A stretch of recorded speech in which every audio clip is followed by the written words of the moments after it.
सकट कर्ज माफी करू असाही शब्द या सरकारने दिला होता।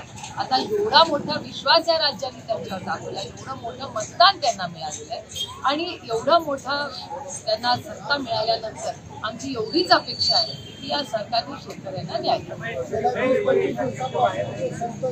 एक मिनिट हा सगळा विषय झाला। संतोष देशमुख जे हत्याकांड झालं संपूर्ण राज्यातून धनंजय मुंडे यांच्या राजीनाम्याची मागणी आहे, परंतु अजून त्यावर सखोल असा निर्णय खरं मी काल सुरेश दसांचंही स्टेटमेंट तुमच्या चॅनलवर पाहिलं।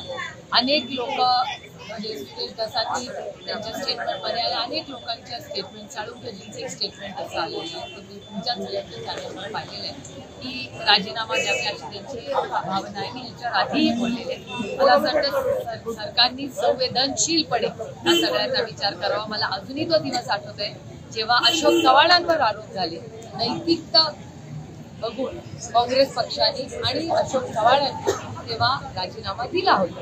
त्यामुळे आता सरकारला ठरवायचंय त्यांनी काय करावं, पण तुमच्या सगळ्या चॅनलवर गेले 18-20 दिवस रोज हेडलाईन येते आणि ही भावना आणि त्या कुटुंबाचे अश्रू, त्या मुलीचं भूषण आणि अश्रू बघून अस्वस्थ खरं वाटतं की ह्या सरकार थोडासा संवेदनशीलपणा दाखवावा।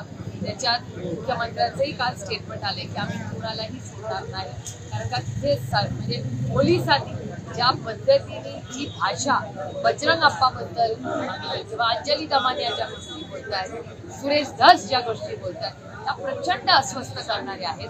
आणि असं चालणार कसं? माझं म्हणणं कुठल्याही गोष्टींमध्ये काही विषय असे ज्याच्यात राजकारण बाजूला ठेवून माणुसकी आहे का नाही आहे। हा जर छत्रपतीचा महाराष्ट्र आहे, शाहू फुले आंबेडकरांचा महाराष्ट्र आहे, तर याच्यामध्ये न्याय हा त्या कुटुंबाला मिळालाच पाहिजे, माणुसकीच्या त्याच्यात मला एकच गोष्ट म्हणजे एवढी दुर्दैवी घटना झाली पण याचा आशेचं किरण एकच आहे, सगळा महाराष्ट्रातली भारताचा मीडिया ही स्टोरी आता ट्रॅक करते आणि त्याचबरोबर सगळ्या पक्षाचे मन आणि मतभेद बाजूला ठेवून सगळ्या पक्षाचे लोक माणुसकीच्या नात्याने एकत्र आले। हे आशेचं किरण आहे की महाराष्ट्र अजूनही सुसंस्कृत आहे। आता निर्णय काय घेतात हे माननीय मुख्यमंत्री आणि